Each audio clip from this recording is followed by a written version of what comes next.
Hey folks, Danny right here. Hey, I'm here with my second installment of the Fall Forage series, where we're going through mushrooms, that you can commonly pick up, and they are edible here in Indiana. Okay.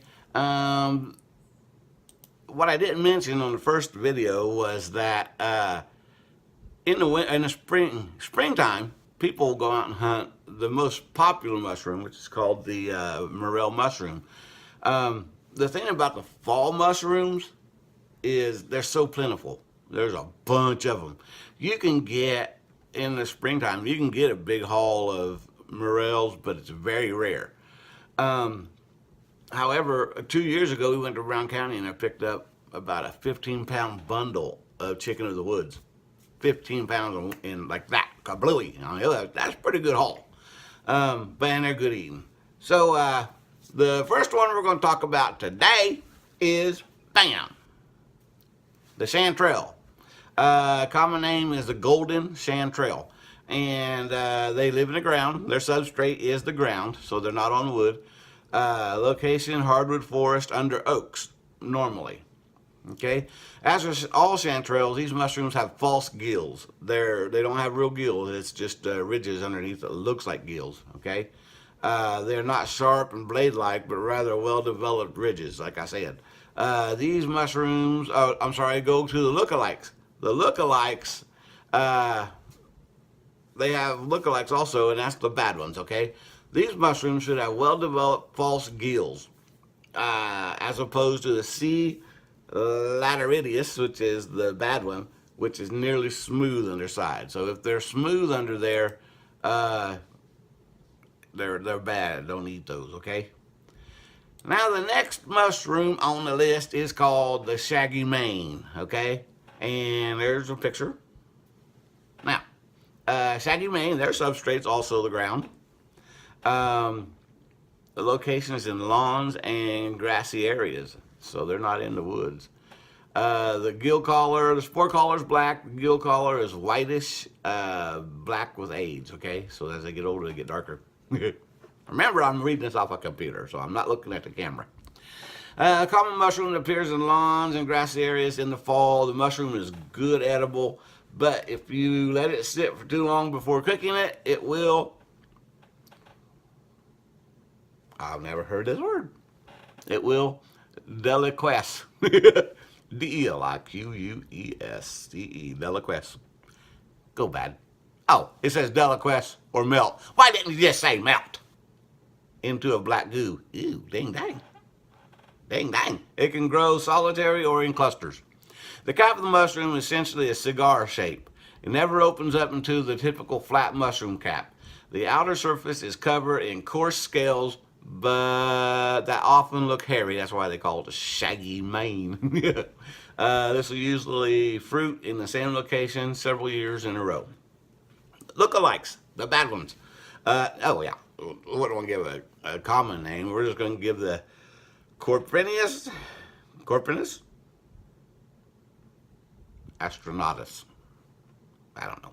We usually have striations and is not as scaly. Okay, so the ones that look like them, they're striated. It's got like little lines and they're not scaly.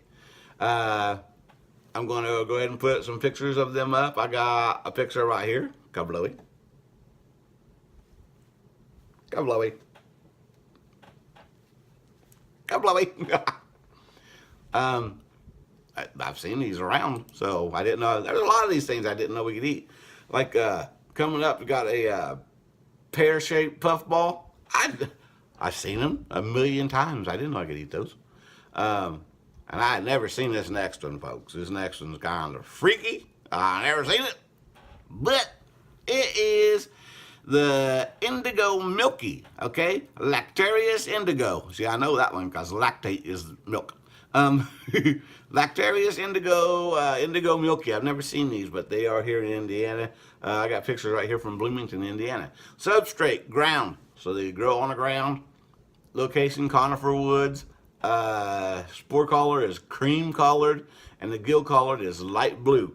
Purty mushroom. It says here, I usually only find this mushroom under conifers, but it can be found under oaks as well. As with all Lactarius, it excludes, dang it, it exudes a latex when the gills are cut with a knife. However, what makes this mushroom very special to find is that the latex is a deep blue. The context of the cap will also produce a deep blue when it is exposed to air, and you'll see that in the pictures. Oh, hold on. Ding, there's one of them right there. Dang, dang. This is considered to be an edible mushroom, although it is often not rated as one of the best. So you can eat it in a pickle, or you can pickle them, but they said they're not the best eating. So let's go ahead and go through a couple pictures there. Kaboom. And boom. So there's that. Go down here. I think I got one that's got just one picture. Yeah, okay.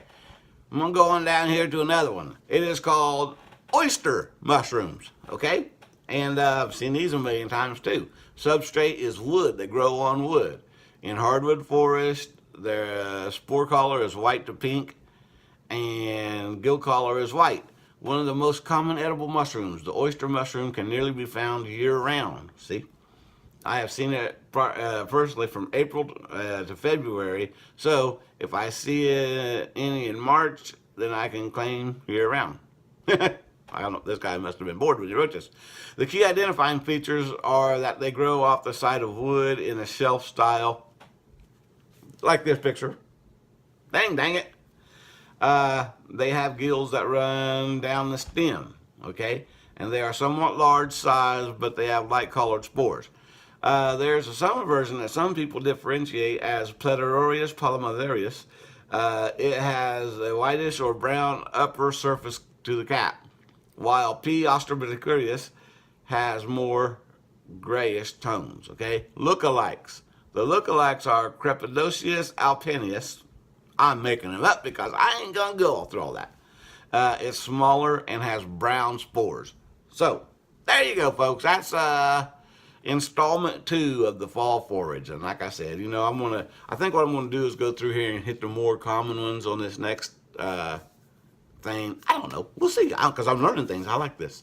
So, and that one only had one picture. So that picture, right, that I showed you, that was the one for the oyster. Like I said, I've seen these things around for years and didn't know we could eat them. So, you know, if you like these videos, folks, give me a thumbs up. Let me know. And then share the videos and subscribe to the channel and so on and so forth. So, until I see you again, thanks for watching. I love you. Keep God first.